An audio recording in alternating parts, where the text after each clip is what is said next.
Live from Town Square Towers at the heart of the Jersey Shore.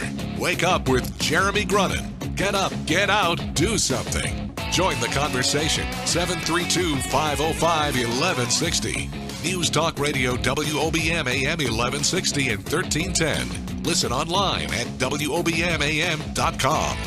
Good morning and welcome back to Wake Up with Jeremy Grunin. I am Phil Brilliant, substituting for Jeremy this week. It is Monday, November 7th. It is 7:10 a.m. It's still chilly outside. The high today will be 53, sunny, clear, a good day to get up, get out, and do something. Remember, you can always join the conversation at 732-505-1160. And I am joined in studio, and I will apologize in advance because even though he just told me 3 times how to say his name, I'm probably going to butcher it. But I'm joined by Fran Racioppi. You got it. I got it. Look at that. He is a former Army captain, I believe served 3 tours of duty in Iraq. That's correct. And I invited him in here this morning. Truth be told, I heard him at a Boy Scout event a couple of weeks ago where it was a shooting event where we were shooting these clay plates that went up in the air. And just so you know, no clay plates were hurt while I was shooting. You know, they all stayed intact because I couldn't hit the tree in front of me if I had to. But I got to meet Fran, got to hear his story as he really talked about leadership in the Army, and I was totally impressed and said, I got to get you down here. And I appreciate you coming down from New York today and spending some time with us. So good morning. Yeah, absolutely. Thanks, Phil. I appreciate you having me down. You know, so tell us a little bit about this path. So, you know, Boston University, you grew up in Massachusetts, and then somehow you end up in the Army. Yeah, so I graduated in Boston University in 2003. So 9/11 happened right going into my junior year. And I'll tell you up front, I'm not a 9/11 guy. And when I say 9/11 guy, what I mean is when I saw 9/11 happen, there's a lot of people who during that period of time saw it and they had a call to go serve the country and they joined the military and they served honorably. I looked at that event and I said, I'm going to go report on this because I was a journalism major. And I had just started a lot of the broadcast journalism classes. And I said, wow, this is going to be amazing. I'm going to go be a war reporter. And so for the next 2 years, that's what I focused on.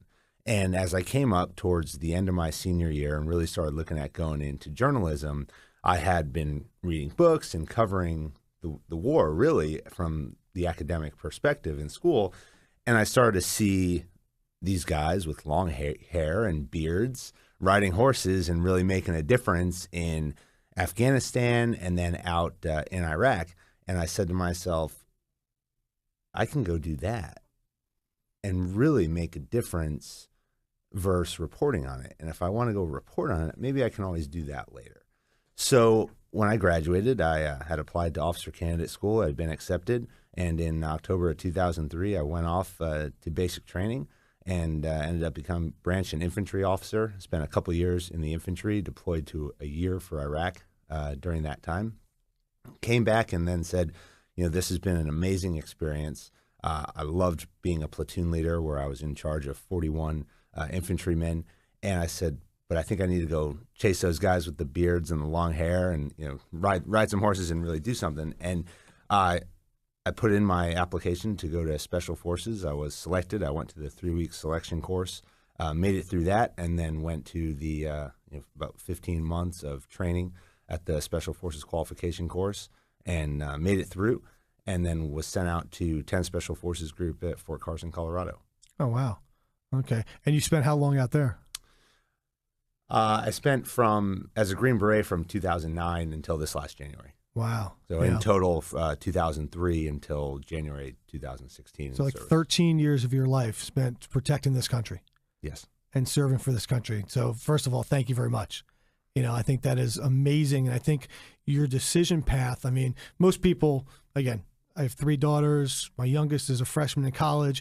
I can tell you the last thing she's going to do when she steps foot out of, graduation is say, I'm going to go join the Army. And I'm going to go, do something that big. I'm hoping she does big things, but, joining the Army and giving up 13 years, basically protecting this country in parts of the world you didn't know where you were going to go. I'll tell you, time flies. Yeah. And when I look back, my mom actually lives right in the vicinity of Boston University. and I go back there to visit, and I see her regularly, and I feel like it was just yesterday that I was there. And I was back there a couple weeks ago for the Head of the Charles, which one of the larger rowing races in the world, because I was on the rowing team at Boston University. And I often look around and I feel like I'm one of those kids that's still walking around. And then I realize that they're looking at me, and I realize that they're looking at me kind of weird. And then I think, well, wait, I'm the old guy standing over here in the midst of all these kids. And by the way, at 49 years old, I still walk into a college bar and I think I'm one of those kids. And then I look around and I go, no, I'm not. I quickly realize that they are kids and I am the old man on campus now. But you're still the young man. But, so you were on crew, rowing in college. Mm-hmm. So physical fitness was part of your life. I saw you played football in high school. Compare that to what you experienced in the Army. I think that athletics in general, especially athletics as a younger person, and whether that be starting in elementary school, but really especially when you start to understand what you're doing and what you're gaining in athletics at the high school and the collegiate level, ingrains in you a sense of duty and a sense of discipline and really a sense of the leadership. And when those are lessons that you learn as a young person that you take forward into the rest of your life. And so, for instance, at BU on the rowing team, and those people who understand the sport and participate in the sport know that as the day goes on, the wind picks up, so you can't row on the river. So you row in the mornings. And a lot of times, especially now, you row and it's cold and it's dark, and half of your practice may be in the dark. And at the college level, it's a very interesting experience because you're going to practice every day at 5 or 5:30 in the morning until 7:30, and then you're going to go to class all day, and then you're going to come back and you're going to practice again in the afternoon, and whether that be on the water or in the weight room, you're going to do something in the afternoon. And so you're bookending your academic stuff, but when you go and you wake up as a college student at 5 in the morning, and you get on your bicycle and you ride, to the boathouse, you're driving by other students who are still coming home from the night before most of the time. Or, they're sleeping and everything's dark, and yet here you are with this sense of discipline and this duty and this teamwork and this camaraderie that's built, and you're putting it to use every single day in a competitive environment, in a sport, and no matter what sport you do, especially in team sports, the team is only as strong as the individual. So you have to be the best you can individually to make the team better.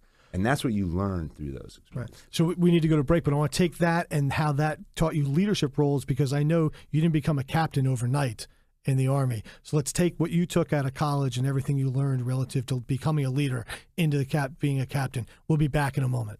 Wake up with Jeremy Grunin wherever you go. Download the Radio Pup app for your smartphone or tablet. News Talk Radio WOBM AM 1160 and 1310. Good morning. Welcome back to Wake Up with Jeremy Grunin.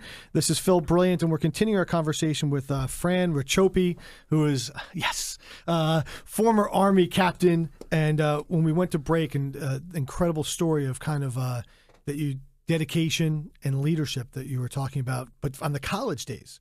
Now you turned that around and became a captain in the Army. Not something that happened overnight.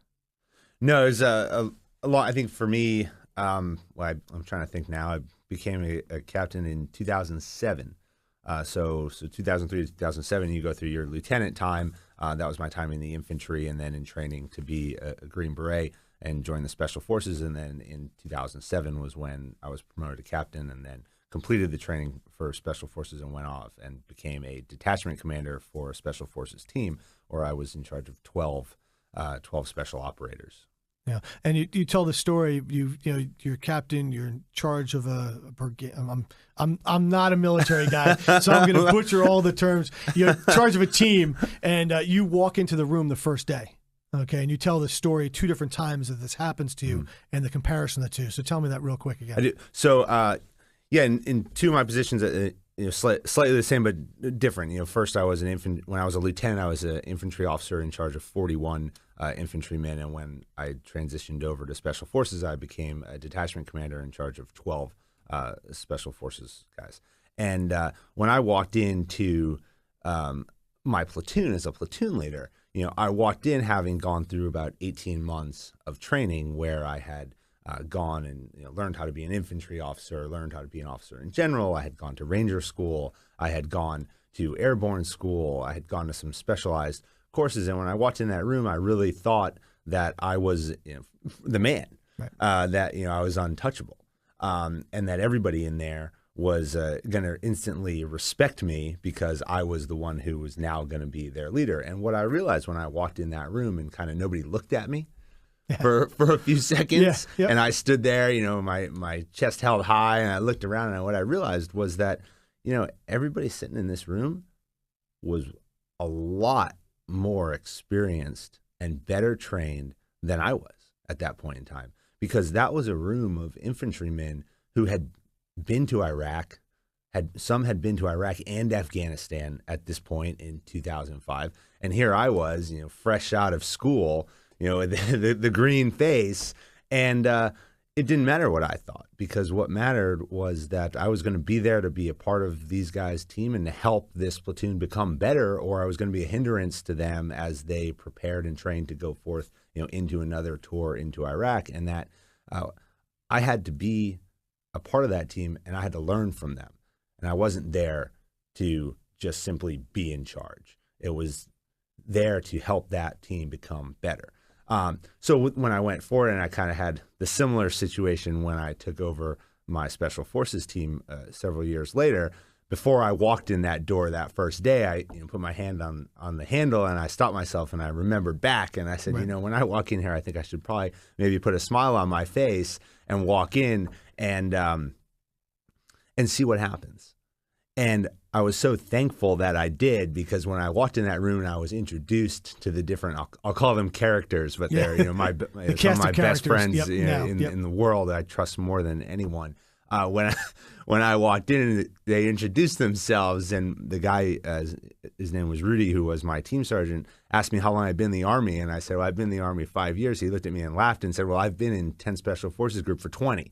Yeah. And I realized right then and there it was a good idea that I did put a smile on my face, and I didn't think that I knew anything when I walked in that door, because I had a lot to learn. Yeah. Well, that's great. Again, that stuck with me. Basically, you learn from each time as to how to address it. So, of course, now we're going to go to our news break on the bottom of the hour. When we come back, I want to talk about that experience in Iraq that really taught you, that really was a culmination of all your leadership and talking, and then talk to your life as a veteran and give out that very special birthday wish to a 7-year-old. And we'll be back in a moment. The news never stops at WOBMAM.com. Get the latest from WOBM News, the Town Square, New Jersey News Network, and Fox News Radio. Wake up with Jeremy Grunin. News Talk Radio, WOBM AM 1160 and 1310. Live from the Jersey Shore to the world. Get up, get out, do something. Wake up with Jeremy Grunin. Take the show wherever you go. Download the free Radio Pup app for your smartphone or tablet. Join the conversation. 732-505-1160. News Talk Radio, WOBM AM 1160 and 1310. Listen online at WOBMAM.com. Good morning. Welcome back to Wake Up with Jeremy Grunin. I am Phil Brilliant in for Jeremy this week. It is 7:35, Monday, November 7th. It'll be about 53 degrees today. It'll be a nice day to get up, get out, and do something. And again, as I said, I am joined this morning by Fran Racioppi, a former Army captain. I got his name perfectly right. And here's somebody who definitely got up, got out, and did something for 13 years as a member of our armed forces in the Army. He told a story when I heard him speak. I asked him to give the shortest version in his life he'll ever give of that story when he was a captain in Iraq. So give us the short version. Okay. I know it's tough. No, it's easy. So, my first deployment to Iraq, I spent a year there as an infantry platoon leader, and we were told that we had deployed to the worst area of Iraq, and it turned out being a pretty bad place. But we got there, and for the first couple months, nothing happened. And here I had gone through this, at that point, 2 years of training, 18 months at Fort Benning, Georgia, and then another, 4 or 5 months in Fort Carson training as a unit, getting ready to deploy. And when we deployed, all I wanted as this young, fiery-eyed lieutenant was to get in a gunfight. And get out there and get as many of the terrorists as we could. And for 2 or 3 months, nothing happened, and it became frustrating. And I would go and I would talk to my platoon sergeant, my senior enlisted counterpart in the platoon, and I would vent these frustrations to him. And he had been in the infantry for 20 years at that point, and he would sit back and laugh, and he'd say, it's going to be fine. Just stay prepared, keep yourself ready. We got to keep the men ready. We got to train in our off time. We can't get complacent. We got to be ready to get after the enemy when the enemy comes and decides to get after us. And I would look at him and I'd say, well, you were in the Gulf War. You already had your chance, And then I'd storm off and go back to my room and be frustrated. And a couple of months, about 3 months or so into this deployment, we're in an intersection one morning doing a security operation, and I find myself in a gunfight. In a multi-way gunfight from a few different directions. And I remember being absolutely terrified for those first couple of moments and trying to just process what was going on and what was I ever thinking, wanting for 1 second. This is where I wanted to be. Yeah, exactly. And questioning, why did I want to get in a gunfight, and why did I ever even come in the Army? I mean, this is crazy. And then, after those couple of seconds of inaction and that, that paralysis by fear, realizing that this is okay because I'm trained for this. And, as that kind of set in, and, I speak like as, what felt like, minutes and minutes, probably a few seconds, but as that mindset transitioned into, I know how to deal with this, then the calming kind of sense came over, because there was this discipline that I had to prepare through training and through exactly what my platoon sergeant had said, was to not be complacent and train in the off time and be ready for this exact moment in time, that then led to action and allowed myself to do my small role as my platoon combated this enemy. Yeah. And again, I remember that day, and of course, the story is it's about 25, 30 minute, 40 minutes story about how it goes on to going after the bad guys after that. But I think the other thing too is, you kind of said that everything you had learned, everything that had prepared you for that day, your leadership role, just, seconds after the fear left your body, in your mind, it was like, this is what I have to do. This is what I'm trained for. And I think a lot of times that's life. Whatever we do, let it be family life, work life, we're talking a little bit offline, military was your job, that we take everything we have, we put it together, and we pinch it into action. And that's what you did. Now, 13 years in the military, January comes, you make a decision, to step aside. How's that transition? I'll tell you that transition is longer than I thought it would be.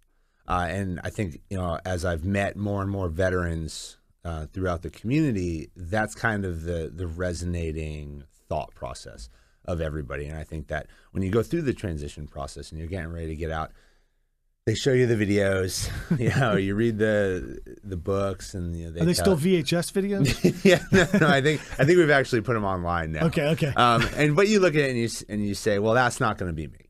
I'm going to get out and I'm going to have a job lined up. I'm going to be ready to go. I'm going to be mentally prepared to make this transition. I'm going to settle back into, somewhat of probably what, life was like before I ever went in. And then you walk out the door with the certificate that says, essentially, thanks for your service. And you realize, whoa, what's next? Yeah.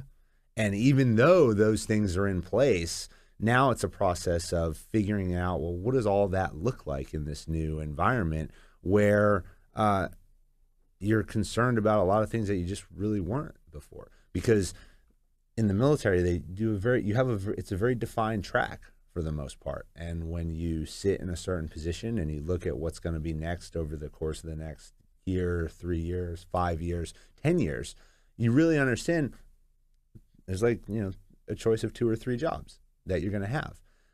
And then you get out and you say, I can do anything I want. Right. And when you come from an environment where you had been asked to do so many different things, the thought process in that default position is always, well, I can do anything that anybody asks me to do. I just need someone to tell me what they want me to do, and I'll figure it out. And as you go through the process of discussing what that looks like, you realize that you have to be much more focused. You have to understand where you want to be and what you want to do, because people genuinely want to help you, but they can't help you if you look at them and say, just tell me what you need and I'll figure out how to do it. Right, and you probably also need to be a little humbled because you people are going to help you, but you're also, wherever you step into, and you are a financial advisor in Red Bank, New Jersey. You're starting over again. You're starting at the bottom. I know you're probably taking a lot of tests right now, so your brain's probably a little fried.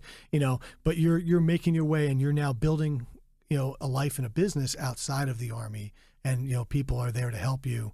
And I think it's again, I definitely know you're going to succeed, because of all your training and about the fact, and what I've seen in you today and when I met you before, is leadership and commitment. And so I can't imagine anything in your future is going to be a failure. So I think that I wish you the best of luck, and I need to make sure we have a big birthday on Friday for a 7-year-old. We do. So I thank you for having me. I really appreciate you being here. It's been a great conversation. And on Friday is my daughter Lily's 7th birthday. So I just want to wish you a happy birthday, Lily. Yeah. And ironically, it happens to be Veterans Day. It does. And I know I tried to get you on Veterans Day, but you have other engagements in New York City. So I am quite certain, because you are a great speaker, you are a great leader. And again, I thank you for your service. And I think I'm sure there'll be a big birthday celebration on Friday for Lily. There is. We've been planning it for about, almost a year. Almost a year. There you go. Lily asked for a big gift. So, Fran, again, I appreciate you being here. Again, thanks for your service. Thanks for all you've done for our country, and best of luck to you in your life. Absolutely. Thanks for having me. We'll be back in a moment. Rush Limbaugh today at noon. More Wake Up with Jeremy Grunin coming up next. News Talk Radio, WOBM AM 1160 and 1310.